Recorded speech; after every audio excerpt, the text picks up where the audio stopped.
بسم اللہ الرحمن الرحیم اعوذ باللہ من الشیطان الرجیم بسم اللہ الرحمن الرحیم مقاصد سوم کتاب البیع سبق نمبر 33 شرائط الوزن مالیت اور ملکیت۔ گفتگو تھی اراضی مفتوحتاً انوتاً، یعنی وہ زمینیں کہ جو قہراً مسلمانوں کے ہاتھ میں آئی ہیں ان کا کیا حکم ہے، آیا ان کو بیچا جا سکتا ہے یعنی اس میں گفتگو تھی۔ تو فرماتے ہیں یہ اراضی کہ جو مفتوح ہے انوتاً مسلمانوں کی ملکیت ہیں، تمام مسلمانوں کی ملکیت ہیں، لہذا بیچنا جائز نہیں ہے۔ دلیلیں نمبر 1 اجماع اور اس کے علاوہ روایات ہیں، اور اس طرح آج کے اس درس میں ہم بعض علماء کے اقوال بھی ذکر کریں گے۔ تو روایات میں سے کافی ساری روایات پچھلے درس میں ذکر ہو چکی ہیں، اس سے پہلے اجماع کے بارے میں گفتگو ہو چکی۔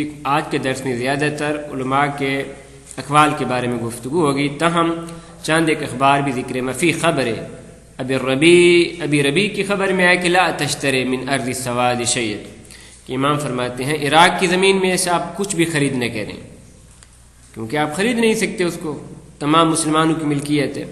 الا من كانت له ذمۃ، مگر اس شخص سے خرید سکتے ہیں کہ جس کے ذمے خراج مسلمین ہو، کہ فإنما هي فیء للمسلمین۔ دلیل اس کی کیا ہے؟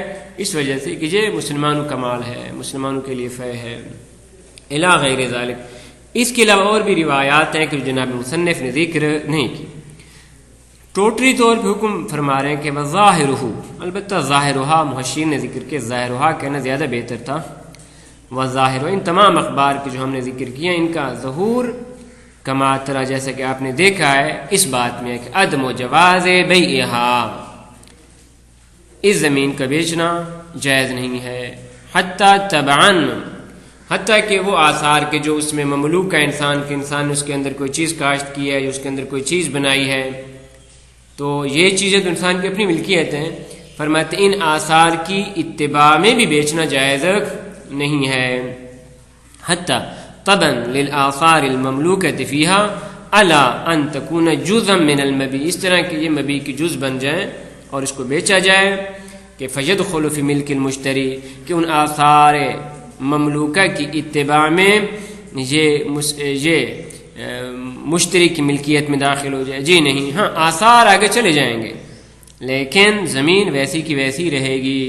مثلا ایک ارض عراق میں آپ کا گھر ہے، آپ نے اس گھر کو بیچا ہے دوسرے شخص پہ، تو گھر آپ کا یہ ملک مشتری میں چلا جائے گا لیکن زمین باقی رہ جائے گی۔ البتہ اس کا فائدہ کیا ہے؟ فرماتے ہیں اس کا فائدہ یہ ہے کہ حق کے اولویت حاصل ہو جائے گا مشتری کو، زمین اس تک نہیں پہنچے گی لیکن مشتری کو حق کے اولویت اس میں حاصل ہو جائے گا۔ لذا فرماتے ہیں ثبوت حق الاولویت فیہا للمشتری، اس زمین میں مشتری کو حق کے اولویت حاصل ہو جائے گا، حق کے اولویت ثابت ہو جائے گا۔ نام یکون للمشتری علی وجہ کان للبیع، فرماتے اگر مشتری نے آثار خرید لیے ہیں تو مشتری کو اس طرح حق حاصل ہو جائے گا کان للبیع، جس طرح کہ بائع کا حق تھا، یعنی اعنی مجرد الاولویہ، صرف اولویت اسے حاصل ہو جائے گی۔ وعدم جواز مزاحمتہ اذا کان التصرف واحداث تلک الاثار باذن الامام علیہ السلام او باجازتہ ولو لعموم الشیعہ، اور جائز نہیں کہ کوئی اس مشتری کے ساتھ مزاحمت کرے بشرط کہ یہ تصرف اور ان آثار کا اس زمین کے اندر احداث کرنا باذن الامام علیہ السلام، امام کے اذن سے ہو، یا امام کے اذن سے ہو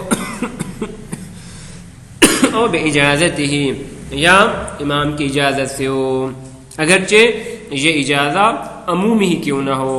ایک دفعہ اجازت خاص ہے کہ فلاں شخص کو اذن دیا گیا ہے یا اجازت دی گئی ہے، اور ایک دفعہ نا اجازہ عمومی ہے کہ اس عمومی اجازے میں یہ بھی داخل ہے۔ لذا فرماتے ہیں باذن الامام علیہ السلام اور باجازت ہی ولو لعموم الشیعہ، اگرچہ یہ اجازہ عموم شیعہ کے لیے ہو اور یہ بھی انہی میں داخل ہو. مثلا کس طرح کما اذا کان التصرف بتقبیل السلطان الجائر اور باذن الحاکم الشرعی، جیسا کہ تصرف سلطان جائر کو قبول کرنے کی بنیاد پہ ہو یا حاکم شرع کے اذن سے ہو. اس بنیاد پہ حاکم شرع، اس بنیاد پہ کہ بناء علی عموم ولایت الامور المسلمین، کہ امور مسلمین پہ سے ولایت عمومی حاصل ہے. ونیابتہ عن الامام علیہ السلام، اور یہ کہ یہ حاکم شرع امام علیہ السلام کا نائب ہے. پس جہاں تک ہم نے یہ بیان کیا کہ زمین تمام مسلمانوں کی ملکیت ہے، زمین نہیں بیچی جا سکتی، ہاں آثار آگے بیچے جا سکتے ہیں اور ان میں تصرف جائز ہے. لیکن اس کے مقابلے میں کچھ ایسے اقوال ہیں کہ جن کا ظہور اس بات میں ہے کہ حتیٰ کہ آپ اس زمین میں تصرف بھی نہیں کر سکتے. لذا فرماتے ہیں لیکن ظاہر و عبارت المبسوط، شیخ طوسی علیہ الرحمہ کی عبارت کتاب مبسوط میں وہ کیا ہے؟ اطلاق المن عن التصرف فیہا، کہ مطلقاً اس میں تصرف کرنا ممنوع ہے. کیا ہے عبارت؟ وہ قال شیخ طوسی علیہ الرحمہ فرماتے ہیں لا یجوز التصرف فیہا، اس زمین میں کہ جو مفتوح انوطن ہے تصرف جائز نہیں. بے نہ تو بیچی جا سکتی ہے، ولا شراء نہ خریدی جا سکتی ہے، ولا ہبہ نہ ہبہ کی جا سکتی ہے، ولا معاوضہ اور نہ کسی بدلے میں دی جا سکتی ہے، اور ولا یصح ان یبنا دورا و منازل و مساجد و سکایات، نہ اس میں گھر بنایا جا سکتا ہے اور نہ اس میں مساجد بنائی جا سکتی ہیں، نہ ان میں کوئی اور باغات کنویں وغیرہ اس قسم کی چیزیں جن کا تعلق سکایات کے ساتھ ہے. اس قسم کے جتنے بھی تصرفات ہیں اس میں نہیں کیے جا سکتے. ولا غیر ذالک من انواع التصرف، اور اسی طرح کے اور جتنے بھی تصرفات کی قسمیں ہیں کہ الذی یتبع الملک، کہ جو ملکیت کے تابع ہیں، یعنی یہ ایسے تصرفات ہیں کہ جو ملکیت میں کیے جاتے ہیں، اس قسم کے تمام تصرفات جائز نہیں. اگر کسی شخص نے اس قسم کا تصرف کر دیا تو وَمَتَى فَعَلَ شَيْئًا مِّن ذَلِكَ كَانَ التَّصَرُّفُ بَاطِلًا، اور جس نے بھی اس طرح کا تصرف کیا اس زمین میں یہ تصرف باطل ہوگا. وَهُوَ لَا حُكْمِ الْأَصْلِ، فرماتے ہیں جتنے بھی احکامات جناب شیخ طوسی علیہ الرحمہ نے ذکر کی ہیں یہ اصل کے مطابق ہیں. اصل کے مطابق کیوں؟ اس وجہ سے کہ یہ زمین تمام مسلمانوں کی ملکیت ہے. البتہ فرماتے ہیں یہ جو کلام انہوں نے پیش کیا ہے شیخ طوسی علیہ الرحمہ نے، اس کو ہم حمل کر سکتے ہیں اس بات پہ کہ امام کی جانب سے اجازت نہیں تھا اور یہ بات ہے حال حضور کی. لیکن اگر حال غیبت ہے تو اس کا یہ حکم نہیں ہے. لذا فرماتے ہیں وَيُمْكِنْ حَمْلُ كَلَامِهِ، ممکن ہے شیخ طوسی علیہ الرحمہ کے کلام کو حمل کیا جائے علی صورت عدم الاذن من الامام علیہ السلام حال حضورہ، کہ جناب کے حضور کا دور ہے، امام حاضر ہیں اور ان کی جانب سے اجازت نہیں ہے، اذن نہیں دیا گیا. فرماتے اس قسم کے جتنے بھی تصرفات ہیں جائز نہیں. یہ ایک حمل ممکن ہے. دوسرا حمل اس طریقے سے بھی ممکن ہے کہ ہم کہیں کہ یہ شخص اس کو مالک بننا چاہتا تھا اس زمین کی، یعنی ایسا تصرف ہے کہ جو تملک کا باعث بن رہا تھا، تو فرماتے اس قسم کا تصرف جائز نہیں. فرماتے ہیں وَيَحْتَمِلْ إِرَادَةُ التَّصَرُّفِ بِالْبِنَاءِ عَلَى وَجْهِ الْحَيَازَةِ وَالتَّمَلُّكِ، اور اس طرح اس میں یہ احتمال بھی ہے یہ تصرف جو باطل قرار دیا گیا یہ اس بنیاد پہ ہے کہ یہ تصرف علی وجہ الحیازہ تھا والتملک. یہ واو تفسیریہ ہے. حیازہ ایسی حیازہ کہ جو باعث ملکیت بنے، یعنی یہ اس میں گھر بنا رہا تھا اس بنیاد پہ کہ یہ زمین اس کی ملکیت میں آ جائے گی. یہ اس طرح کے باقی تصرفات مسجد بناتا تھا یا گھر بناتا تھا یا کنواں وغیرہ یا باقی بیع و شراء اس طریقے سے تھی کہ اس کو اپنی ملکیت قرار دینا چاہتا تھا، لذا تصرف باطل ہے. اس طرح جناب شہید اول رحمۃ اللہ علیہ کی گفتگو ہے، کلام ہے دروس الشریعہ میں. فرماتے ہیں وقال فی الدروس لا یجوز التصرف فی المفتوحۃ عنوۃ الا باذن الامام، ایسی زمین کی جو مفتوحہ ہے قہراً اس میں تصرف کرنا جائز نہیں ہے مگر اذن امام کے ساتھ، امام اجازت دیں تو ٹھیک، وگرنہ جائز نہیں ہے وہ تصرف، چاہے سواء کان بالبیع، بیع کا تصرف ہو، ابھی الوقف ہو، اس کو وقف کرنا چاہتے ہیں، اور غیر ما، یہ باقی جتنے بھی تصرفات ہیں. ہاں لیکن یہ کس میں ہے؟ نعم فی حال غیبہ ینفذ ذالک، فرماتے ہیں ہاں حال غیبت میں اس قسم کے تصرفات نافذ ہیں، کوئی مشکل نہیں ہے. واطلاق فی المبسوط ان التصرف فیہا لا ینفذ، لیکن شیخ طوسی علیہ رحمہ نے مبسوط میں فرمایا کہ نا اس میں تصرف جائز نہیں، چاہے حال حضور ہو یا حال غیبت ہو، تصرف کرنا جائز نہیں. لیکن شیخ اول رحمۃ اللہ علیہ فرماتے ہیں حال حضور میں جائز نہیں بغیر اذن کے، لیکن حال غیبت میں جائز ہے.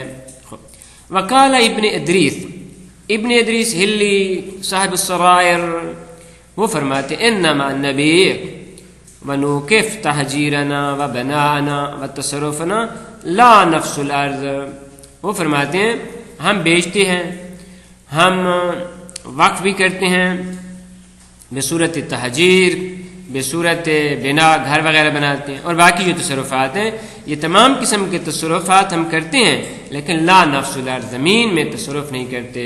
یعنی کہنا یہ چاہتے ہیں کہ تصرف اس میں جائز ہے، لیکن زمین کو آپ ادھر ادھر نہیں کر سکتے، زمین کا نقل و انتقال آپ نہیں کر سکتے. بس یہ بھی اس بات کی کہنا ہے کہ تصرف جائز ہے. وقد ينسب الى الدروس تفصیل، ایک نسبت دی گئی ہے دروس الشریعہ میں کہ شہید اول رحمۃ اللہ علیہ نے ایک تفصیل پیش کی ہے زمان غیبت اور زمان حضور کی. اس طرح کے زمان غیبت میں تصرفات جائز ہیں، اگرچہ بیع بھی کی جائے، وقف بھی کی جائے، لیکن زمان حضور میں تصرف جائز نہیں جب تک امام اجازت نہ دیں. اور اس طرح یہی نسبت، تفصیل والی نسبت جامع المقاصد کی طرف بھی دی گئی ہے، لیکن جناب شیخ ابطاری رحمۃ اللہ علیہ ان دونوں نسبتوں کو قبول نہیں کرتے. وقد ينسب الى الدروس، اور کبھی کبھار دروس کی طرف نسبت دی گئی التفصیل، اس تفصیل کی کہ بین زمان الغیبہ والحضور، کہ زمان غیبت ہے یا زمان حضور ہے. اگر زمان غیبت ہے فیجوز التصرف فی الاول، اول یعنی غیبت کے دور میں تصرفات جائز ہے، حتیٰ کہ بلو بالبیع، بیچ بھی سکتے ہیں زمین کو آپ، والوقف، زمین کو وقف بھی کر سکتے ہیں. لا فی الثانی، لیکن زمان حضور میں جائز نہیں، الا باذن الامام علیہ السلام، مگر امام کی اجازت سے. وقضا الی جامع المقاصد، یعنی وقد ينسب الی الدروس التفصیل وقضا الی جامع المقاصد، اس کا عطف ہے، وقضا اس کا عطف ہے کس پہ؟ الی الدروس پہ. اس تفصیل یعنی یہ تفصیل دو کتابوں میں ہے، دروس شریعہ میں بھی آئی ہے اور جامع المقاصد میں بھی آئی ہے. لیکن مفی نسبت نظر، شیخ انصاری فرماتے ہیں اس نسبت کو ہم قبول نہیں کر سکتے، اس میں اشکال ہے. بل الظاہر موافقتہما لفتوی جماعہ، بلکہ ان کے جو کلام کا ظہور ہے، جو کچھ ہم نے ان کی کتابوں میں دیکھا ہے وہ یہ ہے کہ دونوں حضرات، ہم صاحب الدروس، ہم صاحب جامع المقاصد، یہ دونوں موافق ہیں لفتوی جماعہ، باقی علماء کے فتویٰ کے. اور وہ فتویٰ کیا ہے؟ من جواز التصرف فیہ فی زمان الغیبہ، کہ زمان غیبت میں تصرف جائز ہے. کس قسم کا تصرف؟ کس طرح؟ باحداث الاثار، کہ آپ اس میں آثار بنا سکتے ہیں. آثار سے مراد ہوئی جو اوپر انہیں ذکر کیے ہیں، اس کے اندر گھر بنا سکتے ہیں، اس کے اندر کنواں، کاشتکاری، باغات وغیرہ، اس قسم کے آثار آپ اس میں کر سکتے ہیں. اور اس طرح وجواز نقل تبع للآثار، اور آثار کی اتباع میں اس زمین کو آپ منتقل بھی کر سکتے ہیں، دوسرے کو دے سکتے ہیں. فیفعل ذالک بالارض تبع للآثار، کہ یہ زمین کا ناقل کرنا آثار کی اتباع میں یہ کام انجام دیا جا سکتا ہے. فیفعل یہ اسی کی وضاحت کرے، وجواز نقل آثار تبع للآثار، فیفعل یہ فا تفسیر یہ ہے کس طرح کہ یہ زمین ان آثار کی اتباع میں ناقل ہو سکتی ہے، منتقل ہو سکتی ہے. تو خب اس قسم کا جو جماعت کا فتویٰ ہے، اس کا معنی کیا بنے گا؟ اس کا معنی یہ بنے گا کہ یہ زمین آپ کی ملکیت ہے جب تک آپ کے پاس آثار موجود ہیں، لذا جیسے آپ آثار کو آگے بیچ رہے ہیں تو جس کے پاس آثار جا رہے ہیں زمین بھی اس کی طرف جا رہی ہے. والمعنی انہا مملوکتن ما دام الآثار موجودتن، کہ یہ زمین آپ کی ملکیت میں ہے جب تک آثار موجود ہیں. ہاں جب آثار ختم ہو گئے تو چونکہ یہ زمین آثار کی بنیاد پہ اور آثار کی اتباع میں منتقل ہو رہی تھی، لیکن اگر آثار نہیں ہیں تو زمین بھی ملکیت سے خارج ہو جائے گی. وصلی اللہ علی محمد و اہل بیت الطیبین الطاہرین.